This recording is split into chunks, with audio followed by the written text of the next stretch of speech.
வணக்கம். அமரர் கல்கியின் பொன்னியின் செல்வன் 3ஆம் பாகம் கொலைவாள் 2ஆம் அத்தியாயம் மோகவலை. வாசிப்பது ஸ்ரீ. வயது முதிர்ந்த பிறகு இளம் பெண்களை மணந்து கொள்வோர் எப்போதும் சந்தேகம் என்னும் மாயா உலகத்தில் வாழ்கிறார்கள். அவர்களுக்கு அந்நியர்கள் யாரைக் கண்டாலும் இயற்கையான அருவருப்பு ஏற்படுகிறது. பழுவேட்டரையருக்கு இத்தகைய அருவருப்பு ஏற்பட அதிக காரணம் இருந்தது. நந்தினி தமக்கு முன்னால் வந்து நின்று பேசத் தொடங்கியதை அவர் சிறிதும் விரும்பவில்லை. அதே சமயத்தில் நந்தினியை கடிந்து கொள்ளவும் அவரால் முடியவில்லை. எனவே நந்தினி கேட்ட கேள்விக்கு மறுமொழியாக, ராணி, இந்த உலகத்தில் நமக்கு தெரியாதவர்கள் எத்தனையோ பேர் இருக்கிறார்கள். எல்லாரையும் நாம் பார்த்து அறிந்திருக்க முடியாதல்லவா? அதனால் நமக்கு நஷ்டமும் இல்லை என்றார்.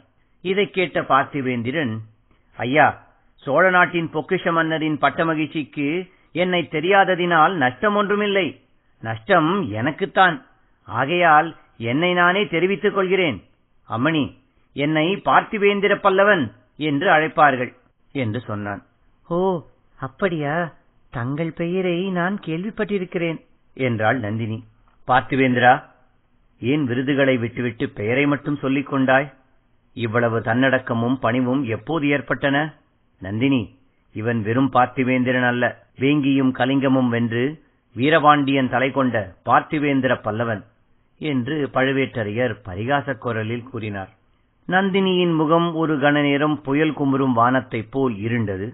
அவளுடைய இரு கண்களிலிருந்தும் இரு மின்னல்கள் தோன்றி ஒளி வீசி உடனே மறைந்தன.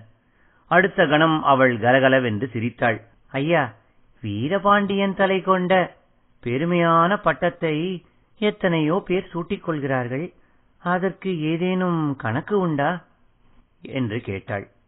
அம்மணி, தனாதிகாரி என் பேரில் உள்ள அபிமானத்தினால் அவ்விதம் கூறினார்.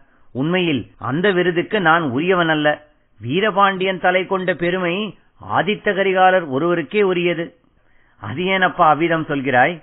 செத்த பாம்பை அடித்த பெருமையில் உனக்கு கொஞ்சமும் பங்கு வேண்டாமா என்று பழுவேட்டரையர் பரிகாசக் குரலில் கேட்டுவிட்டு குறுஞ்சிரிப்பு சிரித்தார். இல்லை அரசே, இல்லை. ஆதித்த கரிகாலர் செத்த பாம்பை கொல்லவில்லை. அவர் வாளை ஓங்கிய போது வீரபாண்டியன் முழு உயிர் உள்ள பாம்பாகத்தான் இருந்தான். அவன் உயிரை காப்பாற்றுவதற்காக தேவலோகத்து மோகினியை ஒத்த ஒரு மங்கை முன்னால் வந்து நின்று கைகூப்பி கெஞ்சினாள். வாளை ஓங்கியவன் நானாக இருந்தால் அப்படி விழும்போது அதல பாதாளத்திலேயே விழுந்து விடுகிறார்கள். பார்த்திவேந்திரனுடைய ஆவேச மொழிகளை கேட்டு வந்த நந்தினி, போதும் ஐயா, போதும், நிறுத்துங்கள். அவ்வளவு பயங்கரமான காரியம் எதையும் செய்யும்படி தங்களை ஒரு நாளும் நான் வற்புறுத்தப் போவதில்லை. தங்களுக்கும் எனக்கும் உகந்த சந்தோஷமான காரியத்தைத்தான் சொல்லப் போகிறேன் என்றாள். இத்துடன் 2ஆம் அத்தியாயம் மோகவலை நிறைவடைந்தது. நன்றி, வணக்கம்.